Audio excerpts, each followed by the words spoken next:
Hey, what's up, dudes and dudettes? I am the Mystical Green Beanie, and welcome to my best of, worst of review for Batman v Superman. Alright, before I get started, I wanted to say that I went back and watched my initial reaction video, and boy, what a difference does a couple days and a second viewing make, because I had a different reaction watching this movie. I had a different experience. Um because I guess the first time around I saw the movie and I was just very giddy. I was very excited to see all these characters and all these stories that I've grown up reading and admiring converge together. And I honestly, I do not think I was in the right mindset emotionally to review this movie. Um, because I was very excited and I was very high on it, and I don't think I was looking at it critically. So that's what I'm going to be doing here, and I'm just going to stop talking and get into my review of the movie. Okay? Okay, cool. And what I'm going to be doing is I'm going to be doing something a little different. I'm going to be starting off with the negative. I'm going to be starting off with the worst of, because I want to get that out of the way. So yeah, let's do that. And starting off this list of things I didn't like, the editing in this movie is fucking abysmal. This has to be the single worst edited film in the history of film. I mean, seriously, holy shit, this movie is edited terribly. And that's probably because this movie was initially a 3 hour film that got hacked down, and there's just a lot of scenes that should go certain places that feel very out of place and wonky and awkward in the placement that they are in the theatrical cut. Um, but Jesus Christ, this is the single worst edited film that I've seen in a while. Another thing that really burned my soul when I was watching this movie was the fact that Doomsday and Wonder Woman are in the movie simply because, uh, well, the script says they have to be there. There's no logical reason for Wonder Woman to be there, and there for damn sure is no logical reason for Doomsday to be there. Also, there's a bit in the movie where Wonder Woman is looking through these metahuman files that Batman stole and gave to her, and it's a sequence that shows off the Flash, Aquaman, Cyborg. Jesus fucking Christ, Cyborg. That had to be the cringiest part in the movie for me. Dear Lord, it was horribly written, horribly acted. I was not a fan of that sequence, and look, it's just one of those sequences to set up the Justice League movie, and I understand its function, but damn, it is bad. It's clunky. Holy shit, dude! It's just not. It's not good. Another thing that I really did not like about this film was the lack of establishing shots. In a movie, you need establishing shots, and this movie has none. Honestly, if I didn't follow the viral marketing for this film, I could not tell you where the Daily Planet was, let alone what the goddamn book. I don't even know what the building looks like. Jesus Christ. I mean, I have no clue what Gotham looks like. I have no clue what Metropolis looks like. I couldn't even tell you with confidence that the LexCorp R&D lab is a different building than the LexCorp Tower, because yes, they are different, but the first time around, I did not know. I thought they were the same building. Yeah, and if you think that's not important, that's fine. But to me, because I'm a film student, that is a really important thing in a movie. You do need establishing shots, and this movie has next to none. Also, Lex in this movie is very bad.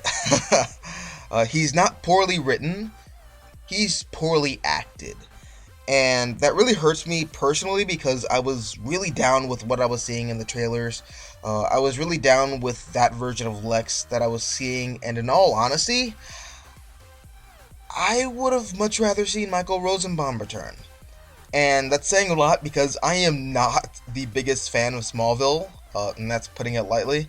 Uh, but I feel like after watching this movie again and watching Lex and how we uh, interacted with everyone, Michael Rosenbaum would have rocked the shit out of this role, and I feel like this was tailor made for him. And Jesse Eisenberg just does not do the character that's written in the script justice, in my opinion. And the final thing that I want to get off my chest, the music. Aside from the Lex Luthor theme and the Wonder Woman theme, none of the music for any of the characters is memorable. I couldn't tell you what Batman's theme is. If this, it's just so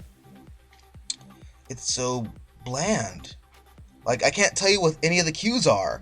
Like, if I listen to the score right now, which I have, and the music alone is really good, it just does not mesh well with the film.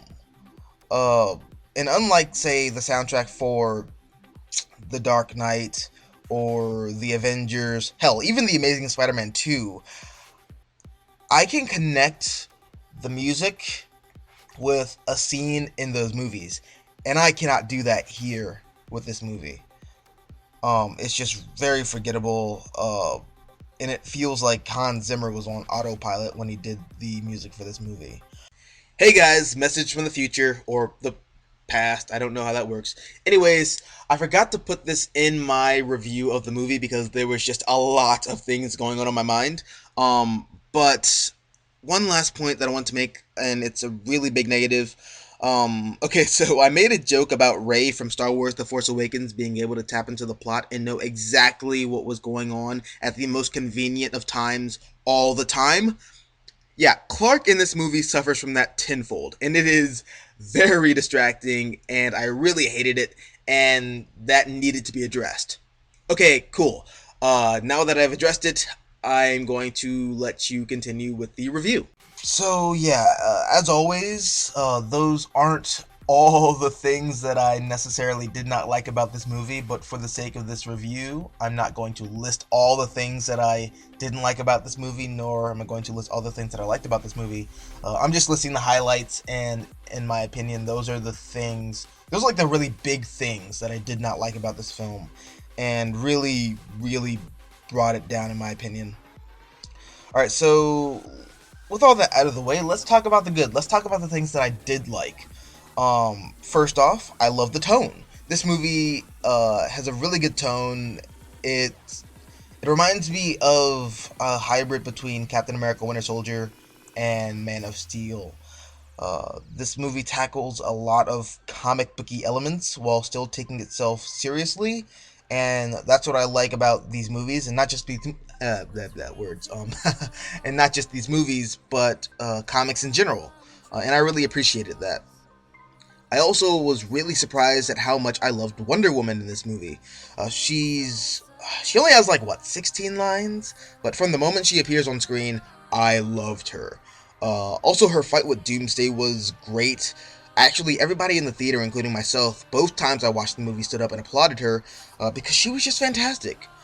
And I was very hesitant about her casting because, I was not too confident with Gal Gadot's acting ability. But I think she was really good in this role, and I think that her character's inclusion in the movie is, pretty retarded. But I still liked her in the movie, and it got me real hyped to see her in her own solo Wonder Woman film. Another thing that I really liked about this movie was the fact that Batman killed people. Because when I first watched the movie, it felt very forced to me. It felt like they were trying to be all edgy and cool, and they were trying too hard, but in actuality, there is a reason behind it, and there is a throwaway line that explains it, and Bruce has just gone off the deep end in this film.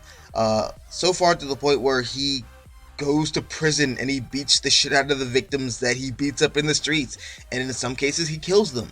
However, that is his arc. He kills willy-nilly, but in the end, after Superman dies, he realizes what Clark was about and that men are still good, and he goes to Lex Luthor's cell and he chooses not to kill him for that reason.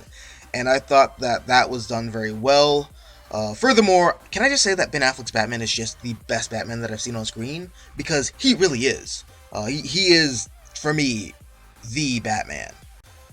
Another thing that I really loved was how comic book this movie is. There's a lot of things that happen in this movie where I'm just like, yeah, this could only happen in the comic book. For example, there's a scene where the Flash is communicating with Batman through the Speed Force, and then he realizes that he's gone back way too far in time, and he reverses it, making it so that he never went back to visit that version of Bruce in the first place. I love that. Kinda. Again, it's one of those like, oh, we got to set up the Justice League type things. But I really appreciated it as a comic book reader. Another thing that I really liked was, there's a scene where a dude is going to set Martha Kent on fire, and he's like, "I'm gonna do it, man. I'm gonna do it. You don't believe me? You don't believe me?" And Batman's like, "I believe you." And then he shoots the tank and it explodes, and that scene is just straight out of Dark Knight Returns, and I really appreciated that. That was really awesome. And another thing that I loved was that scene where Superman, he's all shriveled up because he just got shot with a nuke, and that's something that happens in both Dark Knight Returns and in the New 52 Superman Wonder Woman book, because in those books he gets hit with a nuke and he gets all shriveled up and gross looking, and then he has to like recharge himself through the sun and all that. That was really cool. I really love that.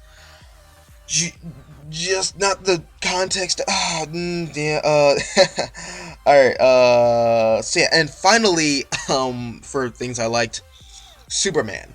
Now I know a lot of people are up in arms saying that they don't like this version of Superman, not even based off Man of Steel, but based off this film alone. And while I see where they're coming from, I disagree with them. This version of Superman, I really dig. He's rough, but he's not a dick. Even like when he goes to confront Batman, his first instinct is to be diplomatic, even after Batman has attacked him a couple times. Um, I really like that, and I fear that that will be lost in the character, but it isn't. Also, Superman is very human in this movie. He's much like he is in the comics. The Superman persona is just that. It's a facade. But Clark is just an average Joe, and I really appreciated that. I like how they're still keeping with that, from Man of Steel. I just don't like how they kind of throw Superman under the bus here, like they do in the DC animated universe and all that. This felt very Bruce Timm to me sometimes. Like, Superman was really cool when he was cool, but then Batman or Wonder Woman showed up and he was lame. Yeah. But overall, I like the movie. And if I had to rate it, I give it like a 6 out of 10, and that's me being generous. Really, this movie is this movie gives me flashbacks of Iron Man 2. Iron Man 2 has like 3 movies in it, and it's really just set up for the Avengers. Yeah, this is that on steroids. I, I mean, it's just, ooh, yeah. Look, Man of Steel is one of, if not my favorite superhero movies of all time, and to me, this movie was a huge step back for that. Um, and I really hope that Snyder and Terrio and whoever the fuck is writing the script for Justice League can get their shit together, because I want a great DC movie universe. I want a fucking fantastic Justice League movie. But we're not gonna get that if they keep cranking out shit like this. Okay? Uh wow. Okay. So that is my review for Batman v Superman. Um, do you agree? Do you disagree? Let me know down below in the comment section. Also, if you like this video, hit the like button, share, support the channel, and if you want to see more content like this, all you gotta do is subscribe. Thanks for watching, guys. I'm the Mystical Green Beanie, and as always, until next time, adios, nachos.